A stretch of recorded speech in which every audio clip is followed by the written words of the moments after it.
ओम नमः शिवाय। शिव पुराण कोटि रुद्र संहिता अध्याय 22 विश्वेश्वर ज्योतिर्लिंग और उनकी महिमा के प्रसंग में पंचकोशी की महत्ता का प्रतिपादन।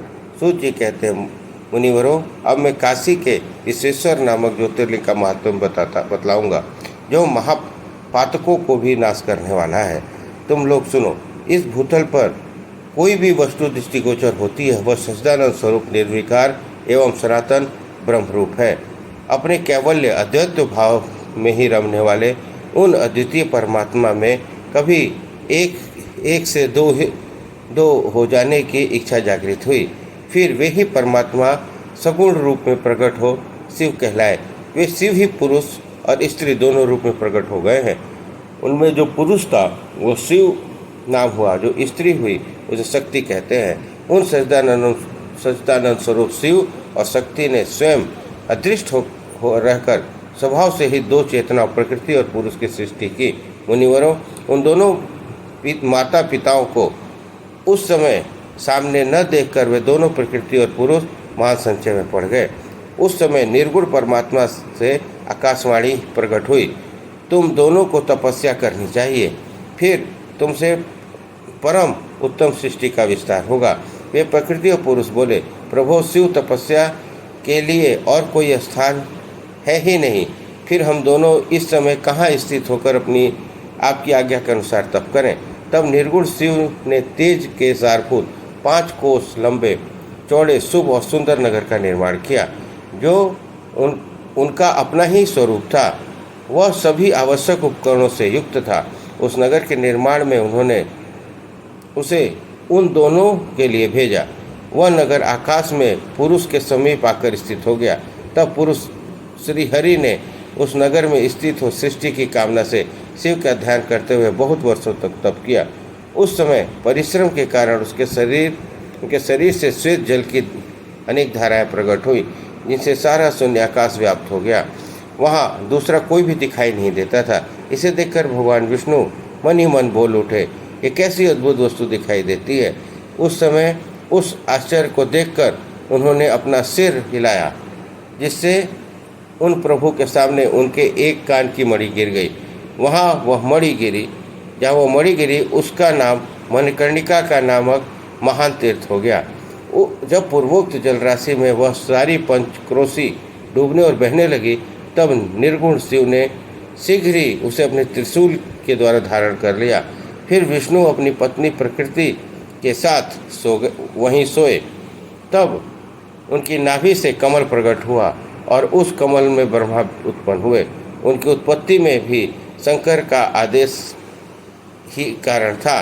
तदंतर उन्होंने शिव की आज्ञा पाकर अद्भुत सृष्टि आरंभ की। ब्रह्मा जी ने ब्रह्मांड में 14 भुवन बनाए। ब्रह्मांड का विस्तार महर्षियों ने 50 करोड़ योजन का बताया है। फिर भगवान शिव ने यह सोचा कि ब्रह्मांड के भीतर कर्मपाश से बंधे हुए प्राणी मुझे कैसे प्राप्त कर सकेंगे। यह सोचकर उन्होंने मुक्तिदायिनी पंचक्रोशी को इस जगत में छोड़ दिया। वह पंचक्रोशी काशी लोक में कल्याणदायिनी, कर्म बंधन का नाश करने वाली, ज्ञानदात्री, मोक्ष को प्रकाशित करने वाली मानी गई है। अतएव मुझे परम प्रिय है। वहाँ स्वयं परमात्मा ने अभिमुक्त लिंग की स्थापना की। अतः मेरे अंशभूत हरे, तुम्हें कभी भी इस क्षेत्र का त्याग नहीं करना चाहिए। ऐसा कहकर भगवान हर ने काशीपुरी को स्वयं अपने त्रिशूल से उतारकर मृत्यु लोक के जगत में छोड़ दिया। ब्रह्मा जी का यह दिन एक दिन पूरा होने पर जब सारे जगत का प्रलय हो जाता है, तब भी निश्चय ही काशीपुरी का नाश नहीं होता। उस समय भगवान शिव अपने त्रिशूल पर धारण कर लेते हैं और जब ब्रह्मा द्वारा पुनः नई सृष्टि की जाती है, तब इसे फिर से इस भूतल पर स्थापित कर देते हैं। कर्मों का कर्षण करने से भी इस पुरी को काशी कहते हैं। काशी में अभिमुक्तेश्वर लिंग सदा विराजमान रहता है। वह महापात की पुरुषों को भी मोक्ष प्रदान करने वाला है। मुनीश्वरों, अन्य मोक्षदायक धर्मों में सारूप्य आदि मुक्ति प्राप्त होती है। केवल इस काशी में ही जीवों को सायुज्य नामक सर्वोत्तम मुक्ति सुलभ है। जिनकी कहीं भी गति नहीं है, उनके लिए वाराणसी पूरी ही गति है। महापुण्यमयी पंचक्रोशी करोड़ों हत्याओं का विनाश करने वाली है। यहाँ समस्त अमरण भी मरण की इच्छा करते हैं, फिर दूसरे की क्या बात ही क्या है। यह शंकर की प्रिय नगरी काशी सदा भोग और मोक्ष प्रदान करने वाली है। कैलाश के पति जो भीतर से सत्वगुणी और बाहर से तमोगुणी कहे गए हैं, कालाग्नि रुद्र के नाम से विख्यात है। वह निर्गुण होते हुए भी सगुण रूप में प्रकट हुए शिव हैं। उन्होंने बारंबार प्रणाम करके निर्गुण शिव से इस प्रकार कहा। रुद्र बोले, विश्वनाथ महेश्वर मैं आपका ही हूँ, इसमें संशय नहीं है। सांब महादेव मुझ आत्मज पर कृपा कीजिए।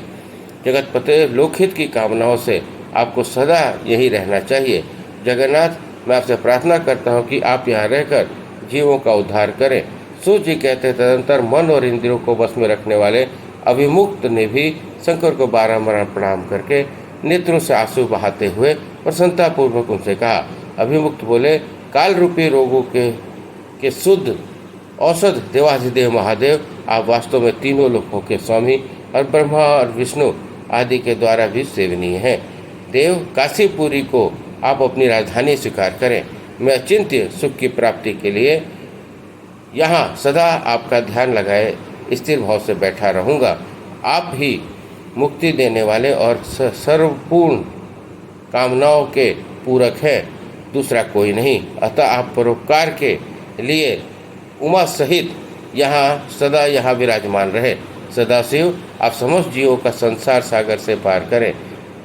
मैं बारंबार प्रार्थना करता हूँ कि आप अपने भक्तों का कार्य सिद्ध करें। सूर्य जी कहते हैं, ब्राह्मणों, जब विश्वनाथ ने भगवान शंकर से इस प्रकार प्रार्थना की, तब सर्वेश्वर शिव समस्त लोगों का उपकार करने के लिए वहाँ विराजमान हो गए। जिस दिन से भगवान शिव काशी में आ गए, उस दिन से काशी सर्वश्रेष्ठ पुरी हो गई। इस प्रकार शिव पुराण कोटि रुद्र संख्या अध्याय 22 संपन्न हुआ। बोलिए हर हर महादेव। ओम नमः शिवाय। शिव पुराण कोटि रुद्र संहिता अध्याय 23 वाराणसी तथा विश्वेश्वर की महात्म्य। सूत जी कहते हैं, मुनिवरों, मैं संक्षेप से ही वाराणसी और विश्वेश्वर के परम सुंदर महात्म्य का वर्णन करता हूँ। सुनो, एक समय की बात है कि पार्वती देवी ने लोक हित की कामना से बड़ी प्रसन्नता के साथ भगवान शिव के अभिमुक्त क्षेत्र और अभिमुक्त लिंग का महात्म्य पूछा। तब परमेश्वर शिव ने कहा, यह वाराणसी पुरी सदा के लिए मेरा गुहतरम क्षेत्र है और सभी जीव की मुक्ति की सर्वथा हेतु है। इस क्षेत्र में सिद्धगण सदा मेरे व्रत का आश्रय ले नाना प्रकार के वेश धारण किए मेरे लोक को पाने की इच्छा रखकर जीवात्मा और जितेंद्रिय और नित्य महायोग का अभ्यास करते हैं। उस उत्तम महायोग का नाम है पशुपात योग। उसका श्रुतियों द्वारा प्रतिपादन हुआ है। यह भोग और मोक्ष रूप फल प्रदान करने वाला है। महेश्वरी, वाराणसीपुरी में निवास करना मुझे सदा ही अच्छा लगता है, जिस कारण से मैं सब कुछ छोड़कर काशी में रहता हूँ। उसे बताता हूँ। सुनो, जो मेरा भक्त और मेरे तत्व का ज्ञानी है, वे दोनों अवश्य मोक्ष के भागी होते हैं। उनके लिए तीर्थ की उपेक्षा नहीं है। विहित और अविहित दोनों प्रकार के कर्म उनके लिए समान है। उन्हें जीवन मुक्त ही समझना चाहिए। वे दोनों कहीं भी मरें, तुरंत ही मोक्ष प्राप्त कर लेते हैं। यह मैंने निश्चित बात कही है। सर्वोत्तम शक्ति देवी में इस परम उत्तम अभिमुक्त तीर्थ में जो विशेष बात है, उसे मन लगाकर सुनो। सभी वर्ण और समस्त आश्रमों के लोग, चाहे वे बालक, बूढ़े, जवान, कोई भी क्यों न हो, यदि इस पुरी में मर जाए तो मुक्त हो जाते हैं, इसमें संशय नहीं है। स्त्री अपवित्र हो या पवित्र, कुमारी हो या विवाहिता, विधवा हो चाहे बंध्या, जस्वला हो, प्रसूता हो, संस्कारहीना अथवा जैसी तैसी कैसी भी क्यों न हो, यदि इस क्षेत्र में मरी तो अवश्य मोक्ष की भागिनी होती है, इसमें संदेह नहीं है। स्वेदज, अंडज, अभिज अथवा जरायुक्त प्राणी जैसे यहाँ मरने पर मोक्ष पा लेता है, वैसे कहीं नहीं पाता। देवी, यहाँ मरने वालों के लिए न ज्ञान की उपेक्षा है, न भक्ति की, न कर्म की आवश्यकता है, न दान की, न कभी संस्कृति उपेक्षा है, न धर्म की। यहाँ नाम कीर्तन, पूजन, उत्तम जाति की भी उपेक्षा नहीं है। जो मनुष्य मेरे इस मोक्षदायक क्षेत्र में निवास करता है, वह चाहे जैसे मरे, उसके लिए मोक्ष की प्राप्ति सुनिश्चित है। प्रिय, मेरा यह दिव्यपुर गुह्य से भी गुह्यतर है।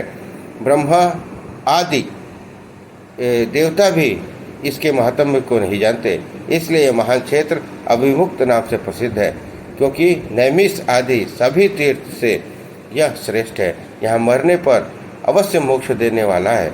धर्म का सार सत्य है, मोक्ष का सार समता है। समस्त क्षेत्रों एवं तीर्थों का सार है अभिमुक्त तीर्थ काशी है, ऐसी विद्वानों की मान्यता है। इच्छानुसार भोजन, शयन, क्रीड़ा, विविध कर्मों का अनुष्ठान करता हुआ भी मनुष्य यदि इस विमुक्त तीर्थ में अपने प्राणों का परित्याग करता है तो उसे मोक्ष मिल जाता है। जिसका चित्त विषय में आसक्त है और जिसने धर्म की रुचि त्याग दी है, वह भी यदि इस क्षेत्र में मृत्यु प्राप्त करता है तो पुनः संसार बंधन में नहीं पड़ता। फिर जो ममता से रहित, धीर, सत्वगुणी, दम्भहीन, कर्म कुशल और कर्तापन के अभिमान से रहित होने के कारण किसी भी कर्म का आरंभ न करने वाला है, उनकी तो बात ही क्या है, वे सब मुझ में स्थित हैं। इस काशीपुरी में शिव भक्तों के द्वारा अनेक शिवलिंग की स्थापना किए गए हैं। पार्वती वे संपूर्ण अभिष्टों को देने वाले और मोक्षदायक हैं। चारों दिशाओं में पांच कोस फैला हुआ यह क्षेत्र अभिमुक्त कहा जाता है। यह सब ओर से मोक्षदायक है। जीवन को मृत्यु काल में यह क्षेत्र उपलब्ध हो जाए तो उसे अवश्य मोक्ष की प्राप्ति होती है। यदि निष्पाप मनुष्य काशी में मरे तो तत्काल मोक्ष हो जाता है, और जो पापी मनुष्य मरता है वो कार्यव्यूहों को प्राप्त कर लेता है। उसे पहले यातना का अनुभव करके ही पीछे मोक्ष की प्राप्ति होती है। सुंदरी, जो इस अभिमुख क्षेत्र में पातक करता है वह हजारों वर्षों तक भैरवी यातना पाकर पाप का फल भोगने के पश्चात ही मोक्ष प्राप्त करता है। शतकोटि कल्पों में भी अपने किए हुए कर्मों का क्षय नहीं होता। जीवन को अपने द्वारा किए गए शुभाशुभ कर्म का फल अवश्य भोगना पड़ता है। केवल अशुभ कर्म नरक देने वाला होता है, केवल शुभ कर्म स्वर्ग की प्राप्ति कराने वाला होता है, तथा शुभ और अशुभ दोनों कर्मों से मनुष्य योनि की प्राप्ति बताई गई है। अशुभ कर्मों की कमी और शुभ की कर्म की अधिकता होने पर उत्तम जन्म प्राप्त होता है। शुभ कर्म की कमी और अशुभ कर्म की अधिकता होने पर यहाँ अधम जन्म की प्राप्ति होती है। पार्वती, जब शुभ और अशुभ दोनों ही कर्मों का क्षय हो जाता है तभी जीव को सच्चा मोक्ष प्राप्त होता है। यदि किसी ने पूर्व जन्म में आदरपूर्वक काशी का दर्शन किया है तभी उसे इस जन्म में काशी में पहुंचकर मृत्यु की प्राप्ति होती है। जो मनुष्य काशी जाकर गंगा में स्नान करता है उसे क्रियमाण और संचित कर्म का नाश हो जाता है, परंतु प्रारब्ध कर्म बिना भोगे बिना कष्ट नहीं होता, बिना नष्ट नहीं होता। यह बात निश्चित है। जिसकी काशी में मुक्ति हो जाती है उसे प्रारब्ध कर्म का क्षय हो जाता है। प्रिय, जिसने एक ब्राह्मण को भी काशीवास कराया है और स्वयं भी काशीवास का अवसर पाकर मोक्ष लाभ करता है। सूर्य जी कहते हैं, मुनिवरों, इस तरह काशी का और विश्वेश्वर लिंग का प्रचुर महत्व बताया गया है, जो सत्पुरुष को मोक्ष और भोग प्रदान करने वाला है। इसके बाद में त्र्यंबक नामक ज्योतिर्लिंग का महात्म्य बताऊंगा, जिसे सुनकर मनुष्य क्षण भर में समस्त पापों से मुक्त हो जाता है। इस प्रकार अध्याय 23 समाप्त हुआ। अध्याय 24 त्र्यंबक ज्योतिर्लिंग के प्रसंग में महर्षि गौतम के द्वारा किए गए परोपकार की कथा। उनका तप के प्रभाव से अक्षय जल प्राप्त करके ऋषियों की अनावृष्टि से कष्ट से रक्षा करना, ऋषियों का छल पूर्वक उन्हें गो हत्या में फंसाकर आश्रम से निकालना और शुद्धि का उपाय करना। सूर्य जी कहते हैं, मुनिवरों सुनो, मैंने सद्गुरु व्यास जी के मुख से जैसी सुनी है उसी रूप में यह पापनाशक कथा तुम्हें सुनाता हूँ। पूर्व काल में गौतम नाम से विख्यात एक श्रेष्ठ ऋषि रहते थे, जिनकी परम धार्मिक पत्नी का नाम अहल्या था। दक्षिण दिशा में जो ब्रह्मगिरी है वहीं उन्होंने 10,000 वर्षों तक तपस्या की थी। उत्तम व्रत का पालन करने वाले महर्षियों, एक समय वहाँ 100 वर्षों तक बड़ा भयानक अवर्षण हो गया। सब लोग महान दुख में पड़ गए। इस भूतल पर ही कहीं गीला पत्ता नहीं दिखाई देता था। फिर जीवों का आधारभूत चल कहाँ से दृष्टिगोचर होता। उस समय मुनि, मनुष्य, पशु, पक्षी और मृग सब वहाँ से 10 दिशाओं में चले गए। तब गौतम ऋषि ने 6 महीने तक तप करके वरुण को प्रसन्न किया। वरुण ने प्रकट होकर वर मांगने को कहा। ऋषि ने वृष्टि के लिए प्रार्थना की। वरुण ने कहा, देवताओं के विधान के विरुद्ध वृष्टि न करके मैं तुम्हारी इच्छा के अनुसार सदा अच्छे रहने वाला जल देता हूँ। तुम एक गड्ढा तैयार करो। उसे कहने पर गौतम ने एक हाथ गहरा गड्ढा खोदा और वरुण ने उसमें दिव्य जल के द्वारा भर दिया तथा परोपकार से सुशोभित होने वाले मुनिश्रेष्ठ गौतम ने कहा, महामुने, कभी क्षीण न होने वाला यह जल तुम्हारे लिए तीर्थ रूप होगा और पृथ्वी पर तुम्हारे नाम से इसकी ख्याति होगी। वहाँ किए हुए दान, होम, तप, देव पूजन तथा पितरों का श्राद्ध सभी अक्षय होंगे। ऐसा कहकर उन महर्षि से प्रशंसित हो वरुणदेव अंतर्ध्यान हो गए। उस जल के द्वारा दूसरों का उपकार करके महर्षि गौतम को बड़ा सुख मिला। महात्मा पुरुष का आश्रय मनुष्यों के लिए महत्व की ही प्राप्ति कराने वाला है। महान पुरुष की महात्मा के उस स्वरूप को देखते और समझते हैं। तुम्हारे अधम मनुष्य नहीं। मनुष्य जैसे पुरुष का सेवन करता है वैसा ही फल पाता है। महान पुरुष की सेवा से महत्ता मिलती है और क्षुद्र की सेवा से क्षुद्रता। उत्तम पुरुष का यह स्वभाव ही है कि वह दूसरों के दुख को नहीं सहन कर पाते। अपने को दुख प्राप्त हो जाए तो स्वीकार कर लेते हैं, किंतु दूसरों के दुख का निवारण ही करते हैं। दयालु, अभिमान्य शून्य, उपकारी और जितेंद्रिय ये पुण्य के 4 खंभे हैं जिनके आधार पर यह पृथ्वी टिकी हुई है। तदनंतर गौतम जी वहाँ उस परम दुर्लभ जल को पाकर विधि पूर्वक नित्य नैमित्तिक कर्म करने लगे। उन मुनीश्वर ने वहाँ नित्य होम की सिद्धि के लिए धान, जौ और अनेक प्रकार के निवार बोआ दिए। उधर इस तरह तरह के धान्य, भांति भांति के वृक्ष और अनेक प्रकार के फल फूल वहाँ लहलहा उठे। ये समाचार सुनकर वहाँ दूसरे दूसरे सहस्त्रों ऋषि मुनि, पशु पक्षी, बहुसंख्यक जीव आकर रहने लगे।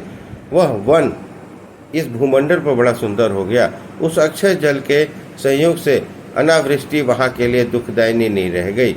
उस वन में अनेक शुभ कर्मपरायण ऋषि और शिष्य भार्या और पुत्र आदि के साथ वास करने लगे। उन्होंने कालक्षेप करने के लिए वहाँ धान बोआ दिए। गौतम के प्रभाव से उस वन में सब और आनंद छा गया। एक बार वहाँ गौतम के आश्रम में जाकर बसे हुए ब्राह्मणों की स्त्रियां जल के प्रसंग को लेकर अहिल्या पर नाराज हो गई। उन्होंने अपने पतियों को उकसाया। उन लोगों ने गौतम का अनिष्ट करने के लिए गणेश जी की आराधना की। भक्त पराधीन गणेश जी ने प्रकट होकर वर मांगने को कहा। तब ये बोले, भगवान, यदि आप हमें वर देना चाहते हैं तो ऐसा कोई उपाय कीजिए जिसे समस्त ऋषि डांट फटकार कर गौतम को आश्रम से बाहर निकाल दें। गणेश जी ने कहा, ऋषियों, तुम सब लोग सुनो। इस समय तुम उचित कार्य नहीं कर रहे हो। बिना किसी अपराध के उन पर क्रोध करने की तुम्हारी हानि होगी। जिन्होंने पहले उपकार किया हो उन्हें कभी यदि दुख दिया जाए तो वह अपने लिए हितकारक नहीं होता है। जब उपकारी को दुख दिया जाता है तब उससे इस जगत में अपना ही नाश होता है। ऐसा तपस्या करके उत्तम फल की सिद्धि की जाती है। स्वयं ही शुभ फल का परित्याग करके अहितकारक फल को ग्रहण नहीं किया जाता। ब्रह्मा जी ने जो यह कहा है कि असाधु कभी साधुता को और साधुता कभी असाधुता को ग्रहण नहीं कर सकता, ये बात निश्चय ठीक जान पड़ती है। पहले उपवास के कारण जब तुम लोगों को दुख भोगना पड़ा था तब महर्षि गौतम ने जल की व्यवस्था करके तुम्हें सुख दिया, परंतु इस समय तुम लोग उन्हें दुख दे रहे हो। संसार में ऐसा कार्य करना कदापि उचित नहीं है। इस बात पर तुम सब लोग सर्वथा विचार कर लो।